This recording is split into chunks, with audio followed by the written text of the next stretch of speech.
So maraming fans po sa ngayon ang nagsasabing dapat na nga raw po na i-trade na nila itong si Draymond Green, wala na nga daw siyang magandang nagawa ngayon sa Warriors, puro reklamo sa mga referee na magre-resulta pa ng pagka-eject nito sa laro. Noong nakaraang mga ilang laban pa ng Dubs mga kaibigan ay napansin po natin kay Draymond na pumapalpak na siya sa kanyang mga desisyon sa loob ng court. Panay turnover na magre-resulta ng kanilang pagkakatalo, lumalabas pa na mas malaki pa yung chance ng Golden State na manalo sa laro kung walang Draymond.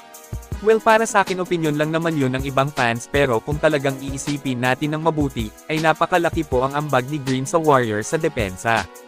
Especially itong si Dre kasi sa liit niya ay kaya niyang dumipensa na mas malaki sa kanya, ibang level ang depensa nito, hindi mo po basta-basta makikita sa ibang manlalaro ng liga. Tingnan nyo nga naman kung papaano niya bantayan si Giannis Antetokounmpo sa play na ito na nagresulta ng mintis ng Bucks superstar.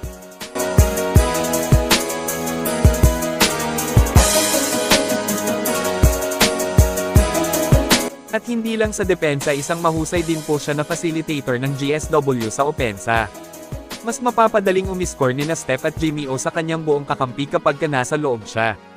Overall napakataas ng kanyang basketball IQ mga kaibigan, yung utak ni Draymond sa loob ng court ay walang hinto sa pag-ikot. Ngayon balik tayo dun sa pagkakaroon ni Green ng ilang turnover sa mga nagdaang naging bakbakan nila. Kung saan talagang hindi pala ito pinalagpas ni Steve Kerr at kinausap daw umano ni Kerr si Dre tungkol sa turnover, yan po ang sabi ng former Defensive Player of the Year sa interview nito pagkatapos ng panalo versus Bucks. Sa madaling sabi, malinaw na hindi talaga masaya ang Warriors coach veteran sa mga nagdaang laro ni Draymond kung saan nagkakaroon nga siya ng maraming turnover. Mukhang pinaalalahanan na talaga ni Kerr si Green na mag-ingat sa turnover warning kumbaga. Sabi naman dito ni Draymond na pinakinggan niya ang kanyang coach kaya bumalik na rin ngayon ang ganda ng laro niya. Kayo mga kaibigan, ano ang masasabi niyo tungkol kay Draymond Green?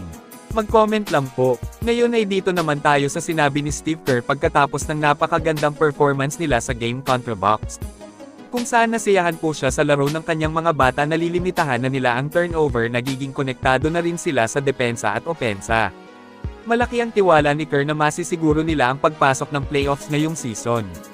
Ani niya mainit na nga daw po sila ngayon kung saan 7-3 po ang naging record nila sa nagdaang 10 games.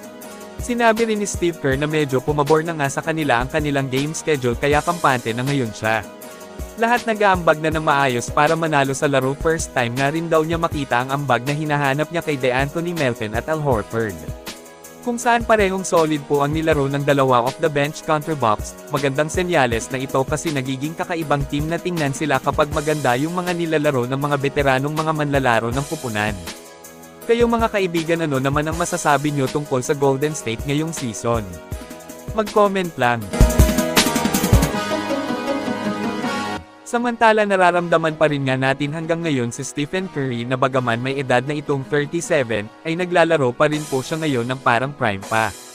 Hindi biro ang mga pinapakitang performance ng greatest shooter sa bawat laban, kaya isa rin ito sa malaking tinek o problema ng mga kalaban si Curry. Mahirap na talunin ang grupo nila kapag maganda yung laro ni Steph. Wala pa rin talaga siyang kupas maglaro, tingnan nyo nga naman ang ginawa niya dito sa game versus Milwaukee, kung saan pinangunahan niya ang kanyang team na nagtala ng 31.7 boards at 7 assists.